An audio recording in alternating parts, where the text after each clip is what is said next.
Harbour railway मार्गावरील लोकलची वाहतूक विस्कळीत झालेली आहे आणि सीएसएमटी कडून पनवेलकडे जाणाऱ्या लोकलमधून धूर निघत असल्यानं गोंधळ उडाल्याचं पाहायला मिळतंय।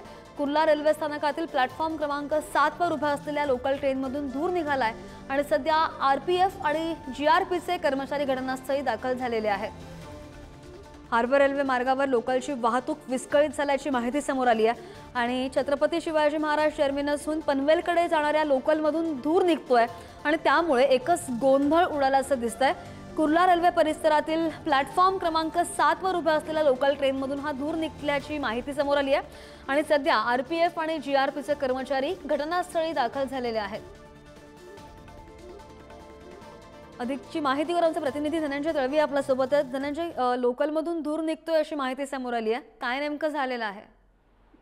खऱ्या अर्थाने दोन घटना ज्या आहेत त्या या हार्बर मार्गावर घडलेल्या आहेत। एक म्हणजे कुर्ला स्थानकादरम्यान लोकलमधून धूर निघत असल्यामुळे काही काळ ही वाहतूक खोळंबली होती हार्बर मार्गावरील।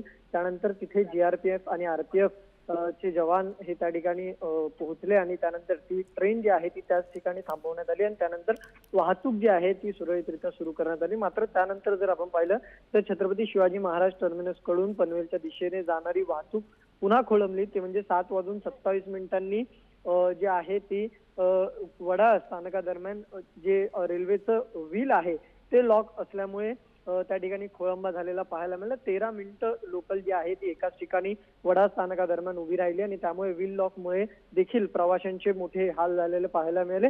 तांत्रिक बिघाड जो आहे तो सुद्धा सोडवण्यात आला मध्य रेल्वेकडून। मात्र आता पनवेलच्या दिशेने जाणाऱ्या ज्या आहेत छत्रपती शिवाजी महाराज टर्मिनस वरून जाणाऱ्या पनवेलच्या दिशेने गाड्या आहेत त्यामुळे धीम्या मार्गावरील वाहतूक जी आहे ती सध्या धीम्या गतीने सुरू असलेली पाहायला मिळते। हार्बरची वाहतूक सध्या धीम्या गतीने सुरू आहे। हा खोळंबा काही वेळ झाल्यामुळे स्थानकावर सुद्धा गर्दी झाली होती आणि ऐन घरी चाकरमानी जायच्या वेळेस संध्याकाळी ही घटना घडल्यामुळे व्हील लॉक झाल्यामुळे प्रवाशांना देखील खोळंबा झालेला आपल्याला पाहायला मिळाला।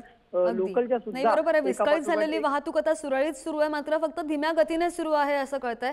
धनंजय, धन्यवाद दिलेल्या सगळ्या सविस्तर माहितीसाठी।